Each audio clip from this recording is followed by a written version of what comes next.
হাঁসের কদর বাড়ে শীত মৌসুমে। পারিবারিক আয়োজন কিংবা বনভোজনে খেতেই হবে হাঁসের মাংস। তাই তো মাঘের শীতে রাজধানীর শতবর্ষী ম্যারাদিয়া হাটে জমে উঠেছে হাঁসের বাজার। নানান জাতের হাঁস নিয়ে প্রতি বুধবার হাটে আসেন বিক্রেতারা। নগরবাসীও ভিড় জমান স্বাদের স্বাদ মেটাতে।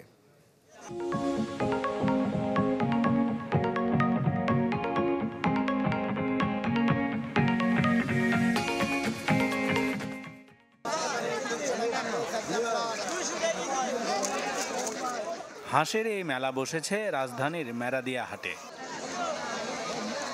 দক্ষিণ বনশ্রীর ঐতিহ্যবাহী হাটটি বসে প্রতি বুধবার, যেখানে বৈচিত্র্যের সমৃদ্ধি আনতে শীত মৌসুমে জমে ওঠে হাঁসের বেচা বিক্রি। নগরের ভোজন রসিকদের চাহিদা মেটাতে চলনবিল সহ দেশের নানা প্রান্ত থেকে এসব হাঁস সংগ্রহ করেন বিক্রেতারা। পাতিহাঁস, রাজহাঁস, চীনা, বেলজিয়াম সহ নানান জাতের হাঁসের দামেও আছে রকমফের।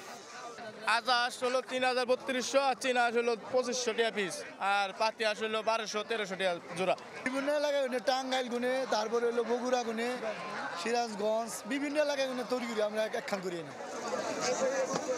পছন্দের হাঁস সুলভ মূল্যে সংগ্রহ করতে পেরে খুশি হাটে আসা ক্রেতারাও।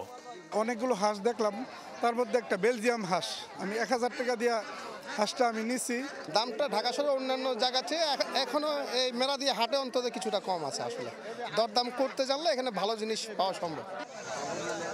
শুধু কেনাবেচাই নয়, হাঁস কেটে বেছে পরিষ্কার করে দিয়েও আয় করছেন মৌসুমী পেশাজীবীরা। পাতি হাঁস ৩,৭০, পাতি ৫০, রাধা ১০০। বাসাতে এখন আর ওই কাজের বুয়া পাওয়া যায় না যে পরিষ্কার করে দেবে, তো এখান থেকে কেটে নিলে একটা সুবিধা আর কি। ম্যারাদিয়ার হাঁসের বাজারে কেনাবেচা চলে সকাল থেকে সন্ধ্যা পর্যন্ত। রিজভী হাবিব, চ্যানেল 24, ঢাকা।